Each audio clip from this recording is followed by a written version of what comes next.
दिल्ली में आम आदमी पार्टी के नवनिर्वाचित विधायक पर लगा छेड़खानी का आरोप, पुलिस ने दर्ज किया मामला। सीमापुरी विधानसभा सीट से चुनाव जीतने वाले धर्मेंद्र कोहली पर विजय जुलूस के दौरान छेड़खानी का आरोप, महिला का आरोप, घर में घुसकर की बदसलूकी।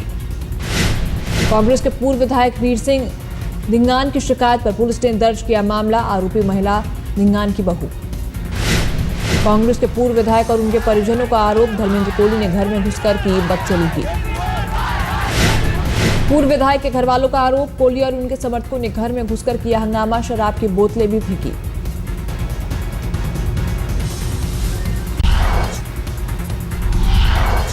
हंगामा कर रहे नवनिर्वाचित विधायक धर्मेंद्र कोहली के समर्थकों पर भी केस दर्ज। घटना के विरोध में कांग्रेस के पूर्व विधायक के समर्थकों का जमकर प्रदर्शन। कांग्रेस के पूर्व विधायक धिंगान के समर्थकों ने किया सड़क जाम, अरविंद केजरीवाल के खिलाफ की जमकर नारेबाजी। आम आदमी पार्टी के नवनिर्वाचित विधायक धर्मेंद्र कोहली ने खुद को बताया बेकसूर, आज तक से कहा मुझे फंसाने की साजिश।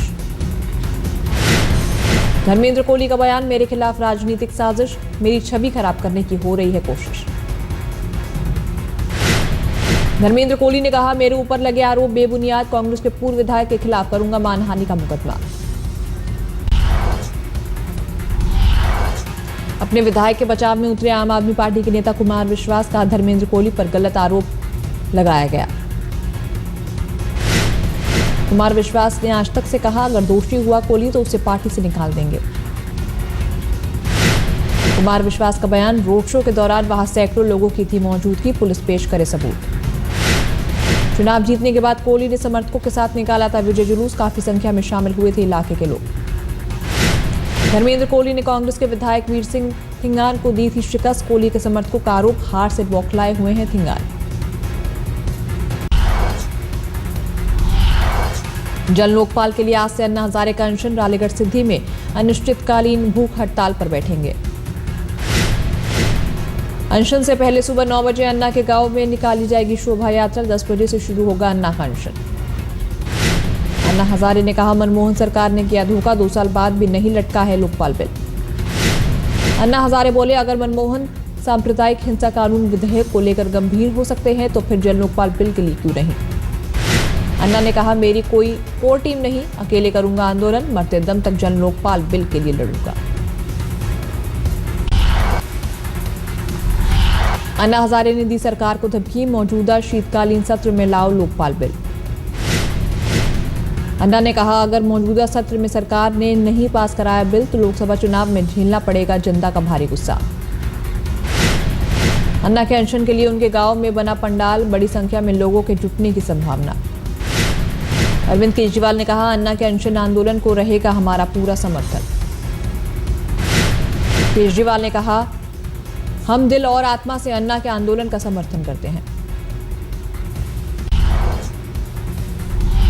दिल्ली में बिगड़े सियासी समीकरण के बीच आज बीजेपी विधायक दल की बैठक, विधायक दल के नेता का होगा चुनाव।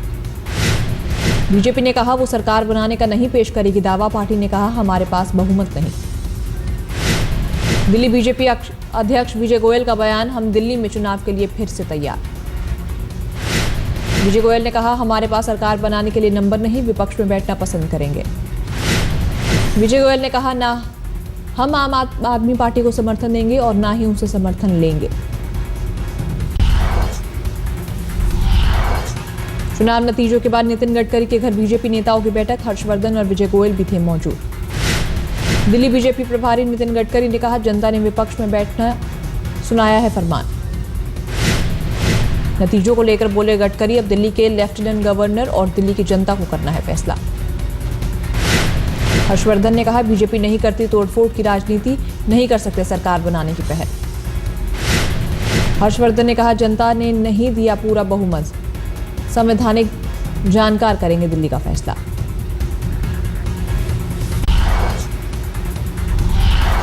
दिल्ली में सरकार बनने की संभावना कम, आम आदमी पार्टी ने कहा फिर से चुनाव ही विकल्प। विधायक दल की बैठक में नेता चुने गए, केजरीवाल ने कहा हम सरकार बनाने की नहीं करेंगे पहल। केजरीवाल ने फिर कहा हमें दिल्ली की जनता ने दिया विपक्ष में बैठने का जनादेश। केजरीवाल बोले अपनी जिम्मेदारियों से पीछे नहीं हटे बीजेपी, जनता ने बीजेपी को दी सबसे ज्यादा सीटें।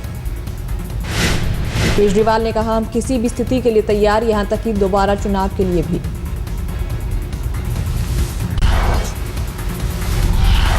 शीला दीक्षित ने केजरीवाल को दी चुनौती, कहा दिल्ली में बनाए सरकार और बिजली का बिल 50% कम करके दिखाए। शीला दीक्षित ने आम आदमी पार्टी पर जनता को गुमराह करने का लगाया आरोप, कहा जनता से किए झूठे वादे। चुनाव हारने के बाद बोले कांग्रेस नेता डॉक्टर ए.के. वालिया, लोगों के साथ साथ हमारे कार्यकर्ता भी थे हमसे नाराज। ए.के. वालिया ने कहा, महंगाई की वजह से हारे, बिजली पानी के मुद्दे ने भी हमारी सरकार गिरा दी। वालिया के मुताबिक महंगाई से परेशान थी घरेलू महिलाएं, कांग्रेस कार्यकर्ताओं ने भी हमारे खिलाफ वोट डाले।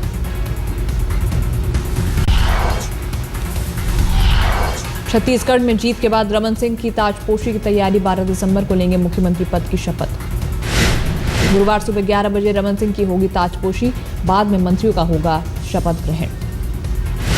मध्य प्रदेश में 13 दिसंबर को विधायक दल की बैठक, शिवराज सिंह चौहान 14 दिसंबर को लेंगे सीएम पद की शपथ। जयपुर में अरुण जेटली की मौजूदगी में विधायक दल की नेता चुनी गई वसुंधरा राजे 13 दिसंबर को लेंगी मुख्यमंत्री पद की शपथ। विधायक दल का नेता चुने जाने के बाद बोली वसुंधरा, लोकसभा में जीतेंगे सभी सीट। रमन सिंह ने भी कहा, करेंगे क्लीन स्वीप।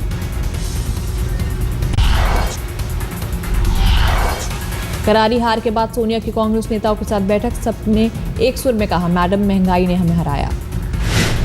बैठक में चारों राज्यों के प्रभारियों के अलावा अहमद पटेल और एंटनी भी थे मौजूद, सबने हार के लिए महंगाई को बताया जिम्मेदार। सोनिया गांधी ने राज्य के प्रभारियों से ली रिपोर्ट, हार की वजह पर कांग्रेस अध्यक्ष ने की विस्तार से पार्टी में बदलाव को लेकर भी हुई चर्चा, कई बड़े नेताओं ने सोनिया के सामने खुलकर रखी अपनी राय। 4 राज्यों में तगड़ी शिकस्त के बाद कांग्रेस को मिजोरम में राहत, विधानसभा में मिली 3/4 बहुमत।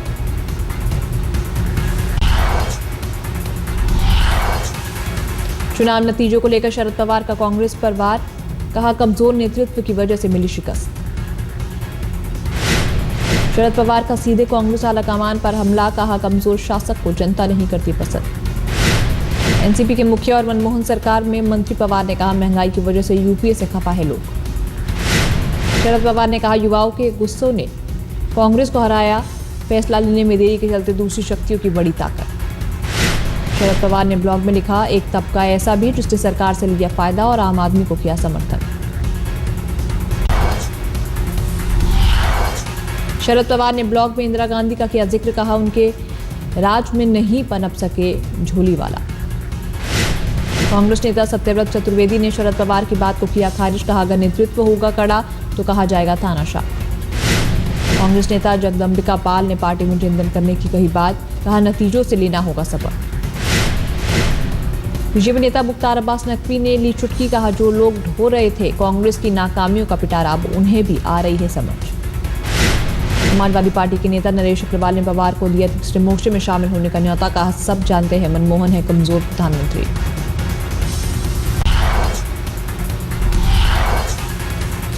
कांग्रेस नेता दिग्विजय सिंह ने कहा, मोदी की कहीं हवा नहीं, पीएम पद के लिए राहुल गांधी सबसे बेहतर। दिग्विजय सिंह बोले, लोकसभा चुनाव के लिए हमारे पास राहुल गांधी ही एकमात्र विकल्प।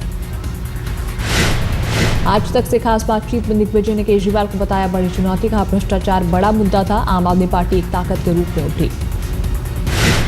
बिहार के मुख्यमंत्री नीतीश कुमार ने ली बीजेपी पर चुटकी, कहा नतीजों के बाद थिरकने की जरूरत नहीं। नीतीश ने कहा दिल्ली के नतीजों का दिया हवाला, कहा मोदी की कहीं भी हवा नहीं।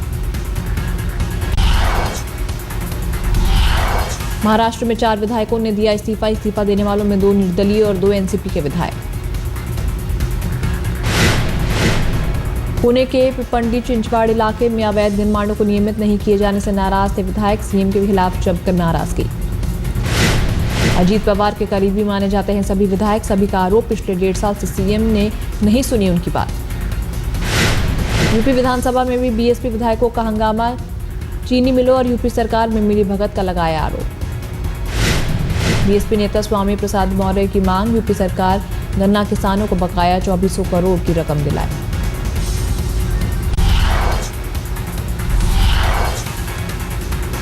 सूरत रेप केस में साई पर कसा शिकंजा, पुलिस से पूछताछ में पत्नी ने खोले कई राज, पीड़ित को भी पहचाना। जानकी के वकील ने कहा जानकी को मिली थी धमकी, नारायण के खिलाफ मुंह बंद रखने को कहा गया था। नारायण साई को जहांगीरपुरा इलाके में उसके आश्रम लेकर पहुंची सूरत पुलिस। इसी आश्रम में लड़की से रेप का लगा है आरोप। मेडिकल चेकअप के लिए अस्पताल लाए गए नारायण साई ने पत्रकारों से कहा, पीड़ित लड़की मुझे चाहती है, उसके लिए कोई नफरत नहीं। जोधपुर सेशन कोर्ट में पेशी के दौरान आसाराम ने कहा, कांग्रेस को लगा उनका श्राप, उनके श्राप से 4 राज्यों में मिली हार।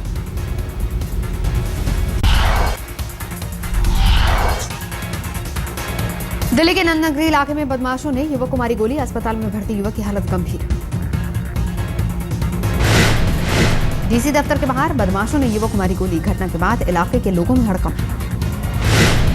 मुंबई के जोगेश्वरी में ज्वेलरी शोरूम से 2 करोड़ 40 लाख का सोना चोरी। पुलिस को नौकर की तलाश।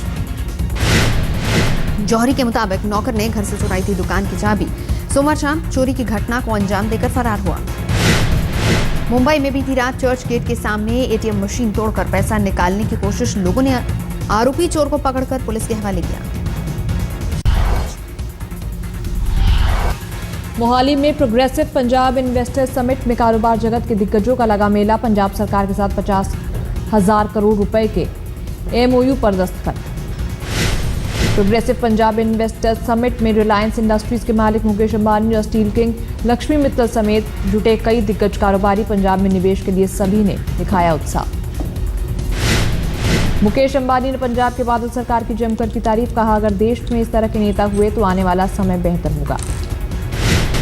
मुंबई के सरदार वल्लभ भाई पटेल स्टेडियम में कल से शुरू होगी वर्ल्ड कराटे चैंपियनशिप। 16 दिसंबर तक दिखेंगे मार्शल आर्ट के जलवे। चैंपियनशिप में 30 टीमें लेंगी हिस्सा। हर टीम में करीब 300 खिलाड़ी। दुनिया के कई देशों से आ रही हैं टीमें।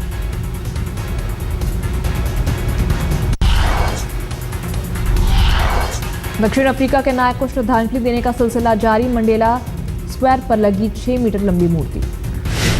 मंडेला के घर के सामने शोक जाहिर करने वालों का जमावड़ा। बेटी ने बच्चों को सौंपा कैंडल। 15 दिसंबर को आखिरी विदाई।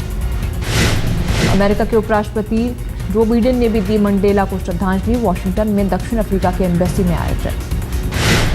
राष्ट्रपति बराक ओबामा पहुंच रहे हैं जोहानिसबर्ग। मेमोरियल सर्विस में होंगे शामिल। यूक्रेन में विपक्ष के खिलाफ सेना का इस्तेमाल। विपक्ष के मुख्यालय को किया सीज। आंदोलन चलने की चेतावनी।